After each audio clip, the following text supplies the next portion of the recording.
Good afternoon. আমরা আজকে আলোচনা করব এই যে ধানের যে শীষ কালো হয়ে যাচ্ছে বা নোংরা শীষ, যেটা কালো ডাঁটি আমরা বলি। তো ডাঁটি শীষ বা নোংরা শীষ বা কালো হয়ে যাওয়া, ক্ষীর পাচ্ছে না, দুধ পাচ্ছে না, সেই নিয়ে আমরা আলোচনা করব কী কী কারণে হয়।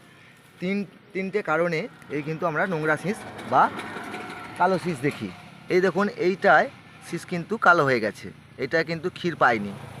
বিভিন্ন কারণে হয় এই যে তিনটে কারণে আমরা দেখি কী কী কারণে না।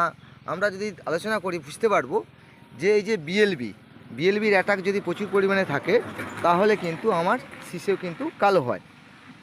আর একটা হয় ঠিক ফুল ফোটার সময় যদি পরাগ সংযোগ না ঘটে, ওই সময়তে জোরে বাতাস বা বৃষ্টি বা সকালের দিকে যে ফুল ফুটে পরাগায়ন হয়, তখন যদি আমরা স্প্রে করতেও নামি, সেই সময় যদি ওই যে মুখটা খোলা থাকে ওর মধ্যে যদি জল বা ওষুধ মিশ্রিত জল পড়ে যায়, সেখানেও কিন্তু শীষ কালো হয়। আর একটা হয় যেটা হচ্ছে মাকড়ের জন্য। এই মাকড়ে কিন্তু আমাদের এই শীষ সে রস খেয়ে নিচ্ছে, তার জন্য কালো হয়। এই আমরা মূলত এই তিনটে কারণেই আমাদের নোংরা শীষ বা কালো শীষ হয়। তো আমরা কি করব, এই সময় আমরা ফাঙ্গিসাইড দিয়েছি, অনেকে ভাবে যে ফাঙ্গাসের জন্যই হচ্ছে।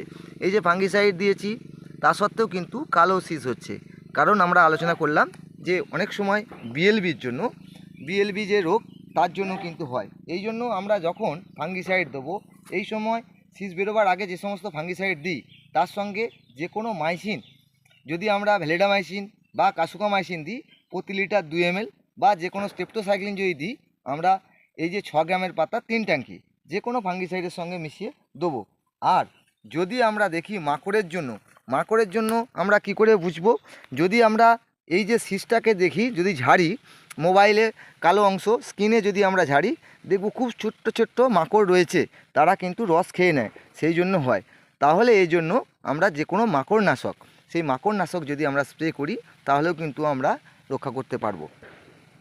তো আমরা আজকে আলোচনা করলাম যে কোন কোন তিনটে নিয়ে কারণে আমাদের শীষ ক্ষীর পায় না বা শীষ কালো শীষ হচ্ছে। সাদা শীষের পাশাপাশি আমরা কালো শীষ দেখি, এই কালো শীষ নিয়ে আলোচনা করলাম। পরবর্তীকালে আমরা মাকড়ের জন্য কি কি ওষুধ স্প্রে করব সেই নিয়ে আমরা আলোচনা করব। ধন্যবাদ।